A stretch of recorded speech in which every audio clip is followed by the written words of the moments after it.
A curse in of itself, which is a byproduct of what happened to us in slavery, being separated from our God, being torn away from our families, Israel, after running into Africa.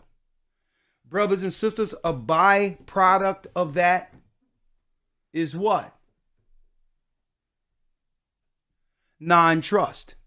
Inherently, because all we have gone through, it have turned us into individuals who trust no one. But Christ says a nation divided against itself cannot stand.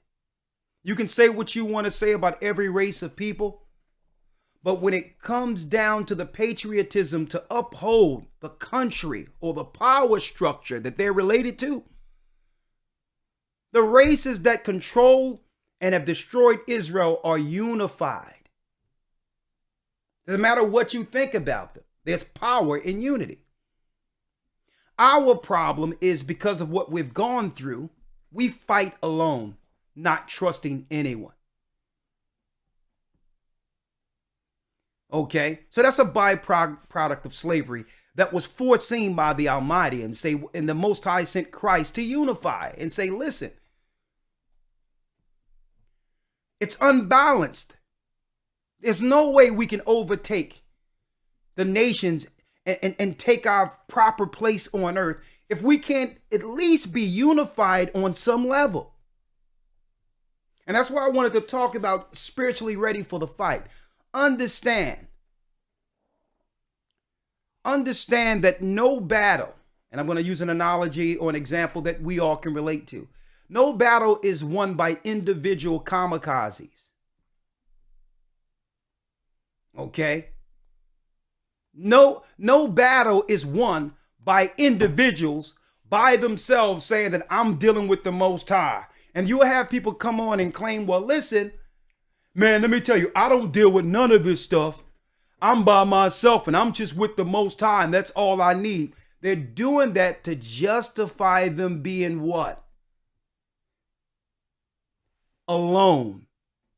After making themselves alone, not being able to build with anyone else. So they have to justify that by saying that's the right way to be.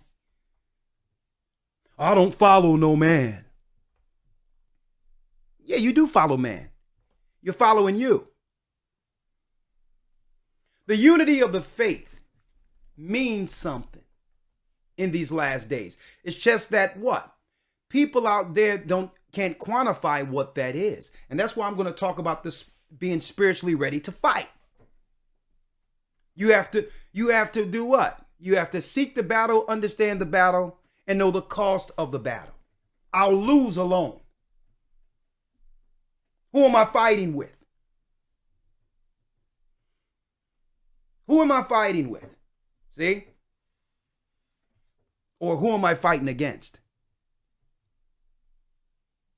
And we have learned as a people to fight amongst one another, being angry alone,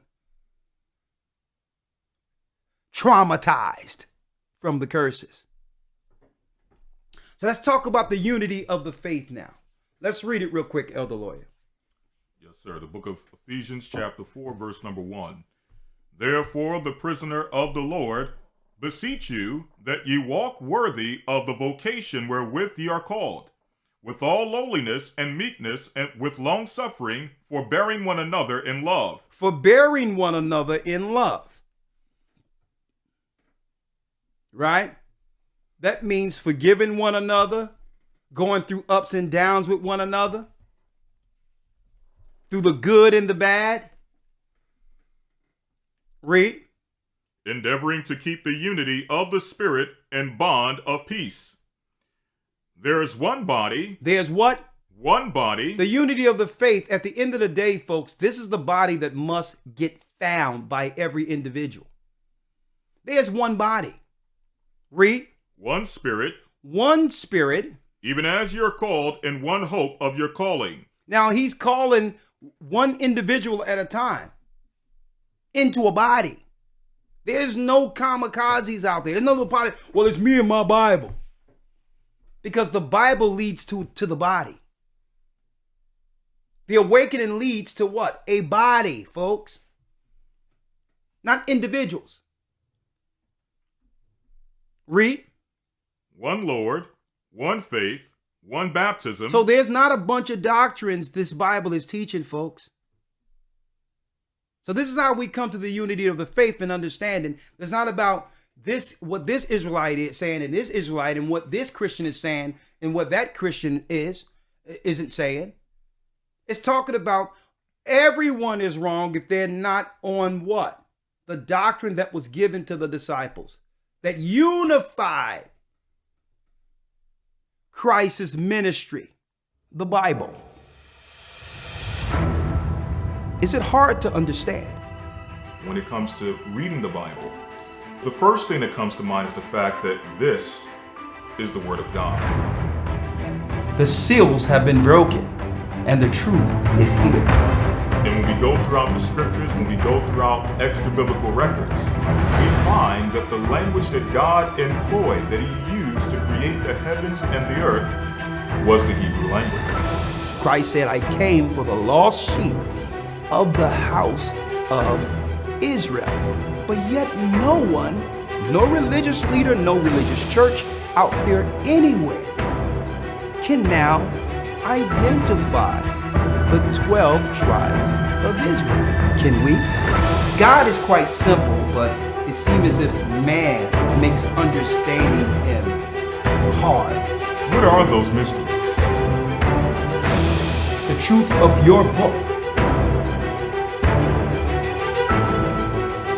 and the truth will make you free. The Hebrew and Bible Academy, you're invited.